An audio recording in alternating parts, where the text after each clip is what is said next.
Mazkur loyihamizning qurilish lokatsiyasi Jizzax viloyati Baxmal tumanida joylashgan bo'lib, uchastkamizning umumiy maydoni 10 sotixni tashkil qiladi, ya'ni loyihamiz umumiy o'lchami 35 metr 60 sm.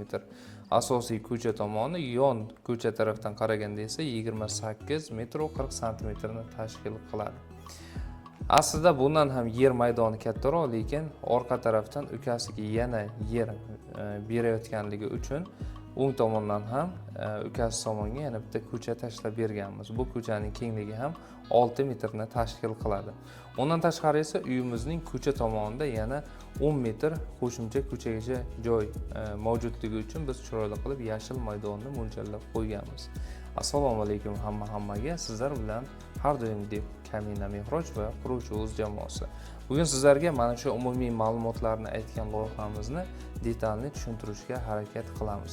Loyihamiz o'z ichiga 5 ta yotoqxona, 2 ta mehmonxona, bitta oshxona, 4 ta o'zil tashqari uchun alohida hojatxona, alohida isitish tizimi uchun kotyol hamda kattagina sport zal qismlarini oladi. Undan tashqari esa uyimiz o'zining kattagina navis qismiga hamda yozgi oshxonasiga ega. Do'stlar, videomiz ko'plarga manfaatli bo'lishligi uchun va albatta kanalimiz rivoji uchun video ostida bir dondadan like qoldirishni unutmaymiz. Agarda bizda hali ham yangi bo'lsangiz, kanalimizga obuna bo'lib qo'yishni unutmang. Sizga ham sifatli arxitektura va dizayn xizmatlari kerak bo'lsa, yuqoridagi raqamlarga qo'ng'iroq qilishingiz mumkin. Agarda sizga mana shu obzor qiladigan loyihamizning ham to'liq o'lchamlari, ketadigan rasxod materiallari kerak bo'lsa va siz mana shu loyihamizni qurmoqchi bo'lsangiz ham raqamlarimizga qo'ng'iroq qilishingizni so'rab qolamiz. Biz esa boshlaymiz.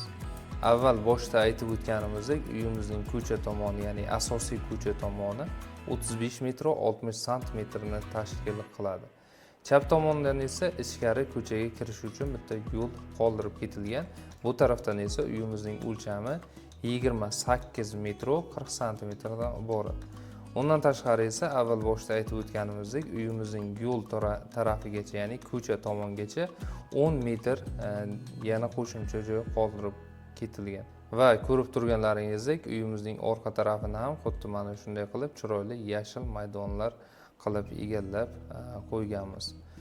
Uyimizning yon tarafida esa ikkinchi, ya'ni o'ng tomonda esa orqa uchastkaga o'tish uchun alohida yo'l qoldirib ketilgan. Aytib o'tganimizdek, uy egasining, ya'ni akamizning ukasi kelajakda orqa tomondagi uchastkani egallash hisobiga mana shu yo'ldan foydalanishligi uchun qoldirib ketilgan.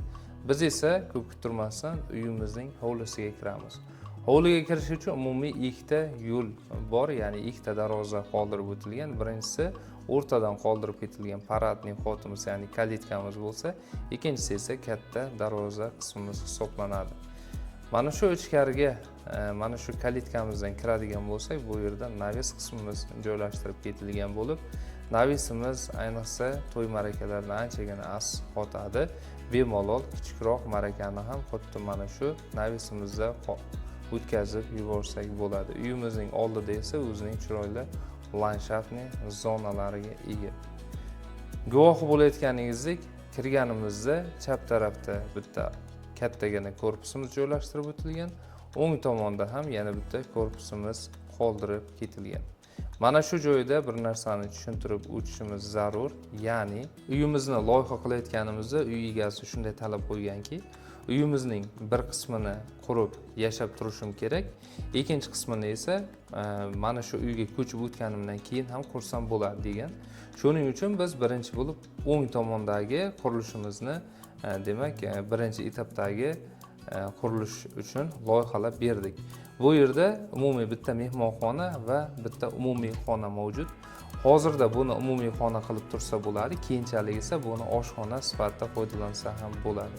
Bu uyni qurib olgandan keyin esa ikkinchi etapimizga o'tadi. Ya'ni mana shu tushuntirib o'tganimiz o'ng tomondagi uyimiz kirish zinasi bitta old tarafdan qoldirib ketilgan va mehmonxonaga alohida qilib mehmonxonaning oldidan bitta zinamiz tashlab ketilgan.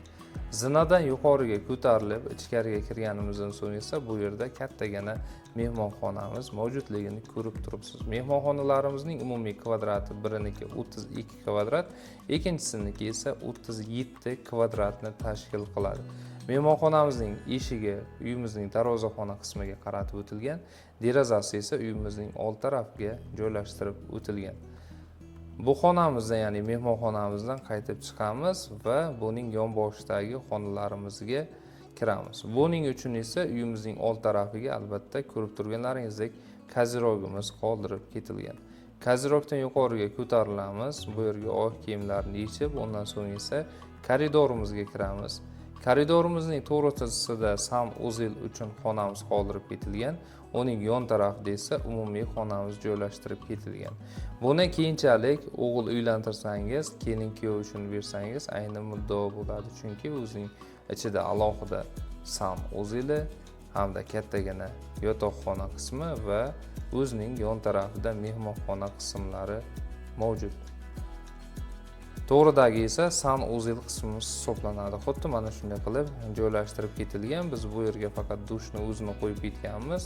Va albatta do'stlar, bu ya'ni ichki xonlarning to'ldirilishi hammasi tushuncha hosil bo'lishi uchungina to'ldirib ketilgan.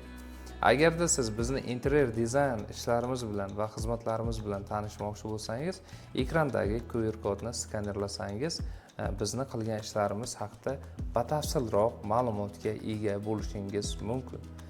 Va xuddi mana shu korpusimizning davomida bizning yozgi oshxonamiz joylashtirib ketilgan bo'lib, yozgi oshxonamiz ham xuddi mana shunday umumiy kenglikka ega.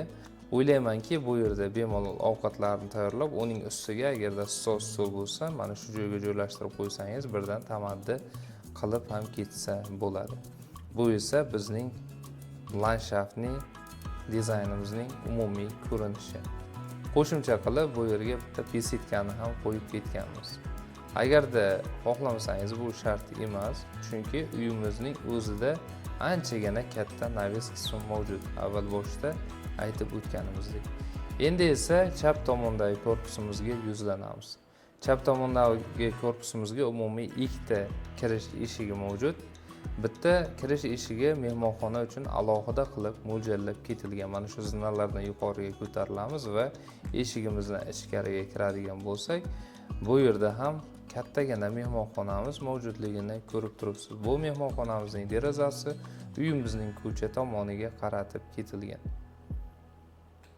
Bu xonamizdan qaytib tashqariga chiqamiz va asosiy eshigimizdan ichkariga qarab yurishimizni boshlaymiz. Mana shu joydan ichkariga kirganimizdan so'ng esa bu yerda kattagina holimiz mavjud. Holimizga kirganimizdan so'ng o'ng tomonda esa alohida prihochka shkafimiz qoldirib ketilgan. Mana shu shkafimizning orqa tomonida esa bizning oshxona qismimiz joylashtirib ketilgan bo'lib, oshxonamizning derazasi uyimizning hovli tarafiga qaratib ketilgan. Bu xonamizdan ham qaytib chiqamiz va to'g'ridagi xonamizga kiramiz. Bu yerda esa bolalar uchun ajratilgan alohida yotoqxona qismi mavjud. Agarda xohlasangiz, bu xonani siz ota-onalar yotoqxonasi sifatida ham foydalanib qo'ysangiz bo'ladi. Bu yotoqxonaning yon tarafida esa, ya'ni orqa tarafida desak ham to'g'riroq bo'ladi, bitta umumiy kattagina ota-onalar uchun mo'ljallangan yotoqxona qismi mavjud bo'lib, ota-onalar yotoqxonasining derazasi ikkinchi ko'cha tomonimizga qaratib ketilgan va xuddi mana shunday umumiy ko'rinishga ega va bu yotoqxonamiz bolalar yotoqxonasidan farqli o'laroq ichida o'zining alohida sanuzeli joylashtirib ketganligi bilan farq qiladi. Bilamizki, zamon talabi va bu qo'shimcha anchagina qulaylik yaratadi, ya'ni ota-onalar yotoqxonasiga alohida sanuzilni joylashtirib ketishga harakat qilamiz har doim. Va bu yotoqxonaning yon tarafida ham yana bitta bolalar yotoqxonasi mavjud. Mana shunday umumiy ko'rinishga ega. Darvoqe yotoqxonalarimizning umumiy kattaligi eng kichigi 17 kvadratni tashkil qilsa, kattasi 21 kvadratdan iborat. Bu degani uyimizning xonalari normal kattalikda qoldirib ketilgan. Bundan so'ng esa koridorimizning ikkinchi o'ng tomonidagi kattagina xonamiz ham ota-onalar yotoqxonasi uchun qoldirib ketilgan va bu yotoqxonaning ichida ham o'zining alohida sanuzeli mavjud va u xuddi mana shu joyda joylashtirib o'tilgan do'stlar. Bu xonamizdan qaytib yana koridorimizga chiqamiz va koridorimizdagi eng so'nggi o'ng tomondagi xonamiz esa bu bizning umumiy sanuzelimiz hisoblanib, bu butun uy egalari uchun xizmat qiladi do'stlar. Xuddi mana shunday xonalarimizni birma-bir tushuntirib o'tdik. Yana bir boshlab tushuntiramiz. Eshikdan kirganimizdan so'ng o'ng tomonda bizni alohida oshxona qismimiz qoldirib o'tilgan, chap tarafda esa bolalar yotoqxonasi, uning orqasida esa ota-onalar yotoqxonasi, ota-onalar yotoqxonasining yon tarafida ham yana bitta bolalar yotoqxonasi va u yotoqxonaning yon tarafida ham yana bitta ota-onalar uchun yotoqxona qismlari qoldirib ketilgan do'stlar. Endi esa eshigimizdan qaytib chiqamiz. Hali uyimiz tugagan yo'q. Ya'ni mana shu uyimizning yon tarafida ko'rib turgan eshigimiz kotyolga tegishli, ya'ni uyimizning yuragi hisoblangan isitish tizimi xuddi mana shu xonada joylashtirib ketiladi va buning yon tarafida esa alohida trenajyor zal, ya'ni sport bilan shug'ullanuvchilar uchun zalimiz qoldirib ketilgan do'stlar. Zalimiz xuddi mana shunday kenglikka ega. Zalimizning kattaligini kvadratlarda aytadigan bo'lsak, umumiy maydoni 42 kvadratni tashkil qiladi. Qo'shimchasiga kattagina panoramli eshik va derazalari uyimizning hovli tarafiga qaratib ketilgan.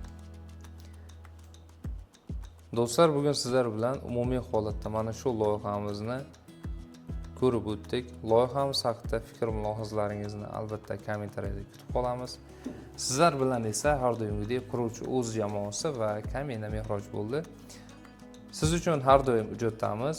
Agarda qandaydir xato va kamchiliklar bo'lgan bo'lsa, uzr so'rab qolamiz. Bizdan uzoqlashmang, eng so'nggi va zamonaviy uy loyihalarini faqat bizda kuzatib boring.